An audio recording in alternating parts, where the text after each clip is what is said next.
Maura Murray disappeared on Monday, February 9th, 2004.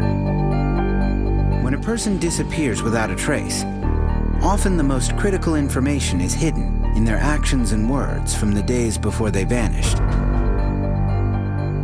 Maura Murray's last known whereabouts may hold the clues to what happened to her. I thought everything was okay. Maura Murray is a 21-year-old college student. It seems like she has everything going for her. They were talking of getting married. She was on the dean's list. But the mysterious events surrounding the days before her disappearance puzzle those who know and love her. I don't have the slightest idea what was in her mind. She leaves her dorm room in Massachusetts and drives to the next state. Nobody knows where she is headed. I don't know why she came to New Hampshire. I don't know. I'd be guessing the same with everybody else. When her car veers off this dark and windy highway, she seems to disappear into thin air. Our Maura is gone. It was like a nightmare.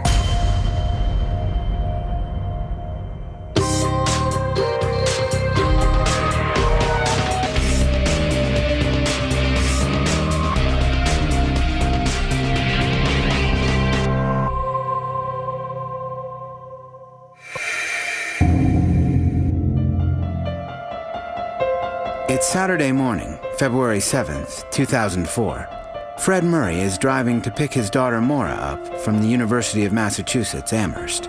Little does he know that in only 3 days, she will disappear.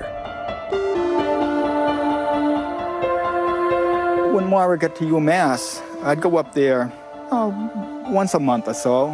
In fact, last weekend I saw her. I was up at UMass and we went searching to find a car. So get her a car, to go to do her nursing clinical trips and stuff like that. 21-year-old Maura Murray has juggled a busy college schedule, running track and cross country, and working 2 part-time jobs. Besides studying, she must do work for her nursing degree that requires long drives from campus. Now, Maura had a car with her in Amherst, but the car was falling apart. It was really time for her to get a new car.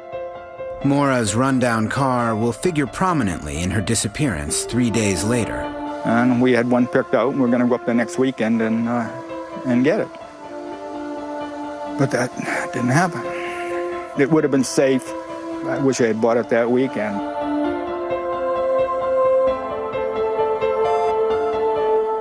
According to Fred Murray and Maura's friends at the time at UMass, it seemed to be a pretty normal weekend. Her father was visiting, everything seemed fine. And that night in Amherst, we went to the Amherst brew pub and had supper. Whenever we went to some place, especially if it's a college town or something like that, if we could find a brew pub, we would go to it, But the events of that weekend would create a mystery even her closest friends can't explain. Maura and I grew up in a small town called Hanson, Massachusetts. We had a tight group of friends and we stayed close all the way through high school and into college and always stayed in touch. There was 7 of us that were always together. If something was really bothering Maura, she definitely would have come out and one way or the other hinted at something was wrong. The last time we hung out with Maura, everything seemed totally normal. We didn't notice anything different with her. Maura's life seems to be on the right track, both at school and with her family. Her friends know Maura is particularly close to her father. The first basketball team Maura and I played on, our dads were both coaches. Maura and her dad were very close growing up. She lived with her mom, but her dad was here picking her up for practices, bringing her to games. Her parents divorced when she was 6 years old, and she remained living with her mother, but she maintained a very close relationship with her father. It seemed like the last weekend Maura and her dad had spent together was pretty typical of their relationship. After enjoying their brewhouse dinner that Saturday night, Fred lets Maura borrow his new car She drops him off at his motel. Then the weekend takes a sudden and unexpected turn.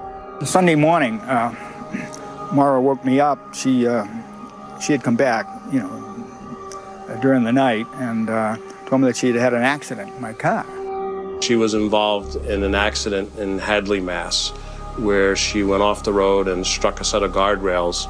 She was driving her father's new car at the time and did about $10,000 worth of damage. Well, Maura was upset, and it haunts me, but, I think she felt she let her father down. At 4:49 a.m. Sunday morning, a distraught Maura calls her long-distance boyfriend, Billy Roush, who is stationed in Fort Sill, Oklahoma. Billy later shares the conversation with his mother, Sharon. So she calls Billy, and he talked with her. He calmed her down. And then he promised her that he would call her back later in the day. Maura and Billy have been dating since 2001. They met while both were attending West Point. From the moment I met her, I knew that she loved my son, And, of course, that endeared her to me. When Maura decided to transfer from West Point to UMass, Billy and Maura continued their relationship, spending many holidays and summers with Billy's family. By the time that she was here over the holidays in 2003 and early 2004, they shared that, they were talking of getting married. I think Maura looked at Sharon as if she was a second mom. She always went out there, and we knew that she was excited to go. To describe Maura as a challenge, I don't want to say she's complex, but she was so multifaceted, She could be serious, she could be so funny and witty. She always had this little soft giggle, and she was very soft-spoken, but she was fun-loving. She loved life, she loved to laugh.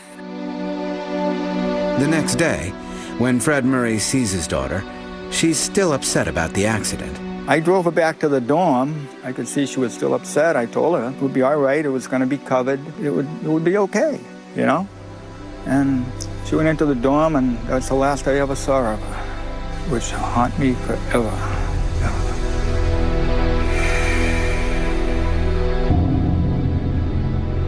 A few hours later, at 11:26 p.m., Maura speaks on the phone with her father one final time. Checked on my insurance. I called her back, said, we're okay. The insurance will be taken care of, so I'm not going to be out a lot of money. I said, you're going to have to make out accident reports, probably in triplicate. So get the 3 forms from the police station or wherever you have to get them, and call me tomorrow night, 8 o'clock. But Maura's call to her father will never take place, and her actions will surprise everyone who knows her. There was no death in the family. She did lie.